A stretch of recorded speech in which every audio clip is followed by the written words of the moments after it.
There once was a boy named Jonathan King. He had a sister, her name was Christine.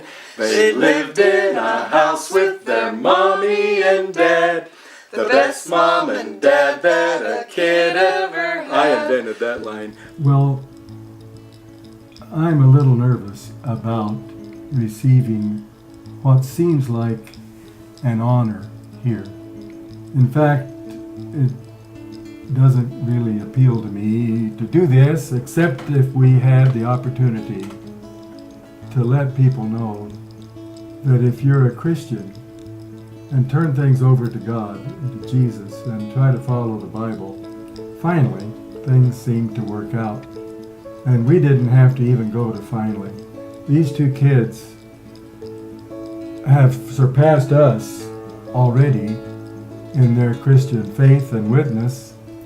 And if we are successful in any way, it's God working through us. And now then, working in Chris and JD in very, very special ways, far beyond what we ever dreamed.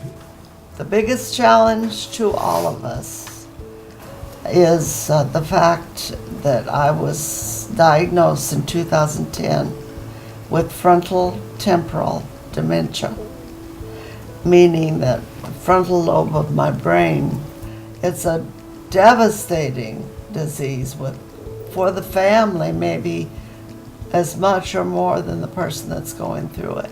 I think we all can remember the first night that I was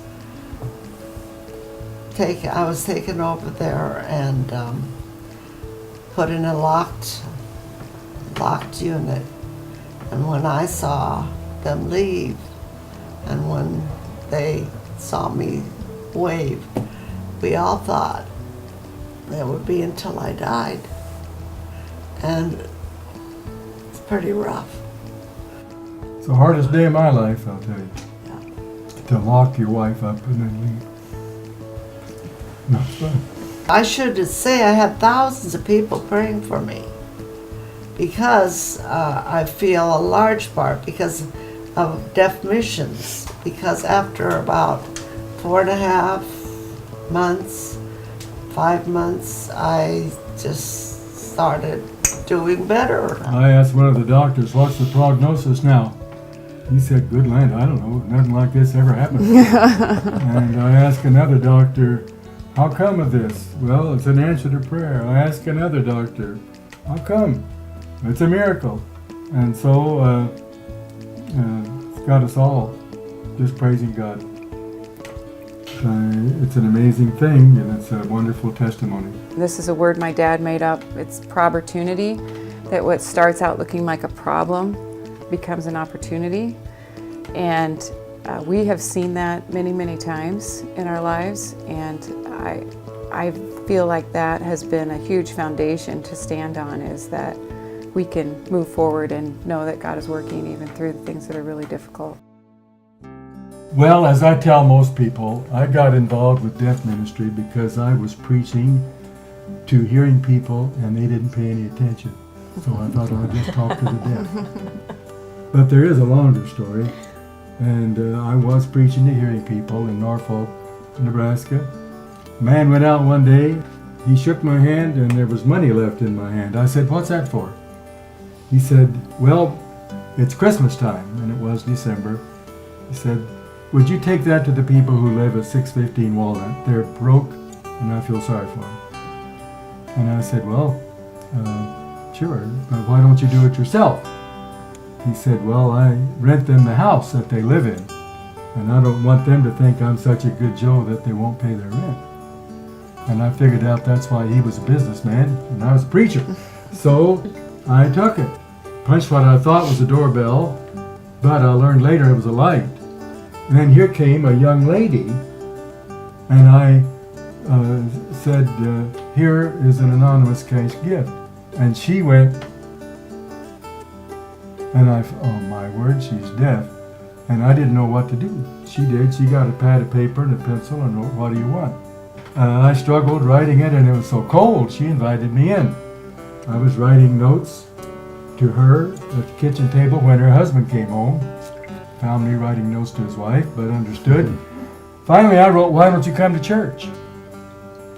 And what they wrote was really something. It hit me really hard. They wrote, "We can't get anything out of church." All of a sudden my mind was whirring with, of course they can't. And there must be other people like that. And it just struck me. He says that what I wrote next is a God thing. And I believe it, because I wrote, "If you'll come to church, I'll learn sign language." When Deaf Mission started, I think one of the things that really made it especially helpful is that they didn't just work with deaf people one-on-one, they created tools that other people could use. So there's videos, at that time there were overhead transparencies, or slides. That way people could use it when they're doing their thing, and because of that, it's worldwide. And it just mushroomed after that, the work. There was such a need for it. And he just felt obsessed almost. And now then he's obsessed. He's got another mission called Deaf Child Hope. And he has the same desire for deaf children in third world countries mostly. And that's a big deal. Personally, I give credit to Peggy for raising these two kids. And then beyond that, credit to God for taking care sometimes when we didn't do it right. I just think we've been a close family.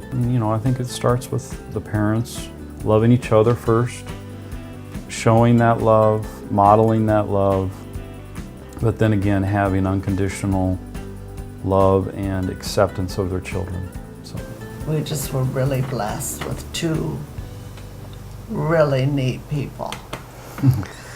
On Sunday they get dressed and all go to church and learn about Jesus and sing songs of praise to the Lord up in heaven above.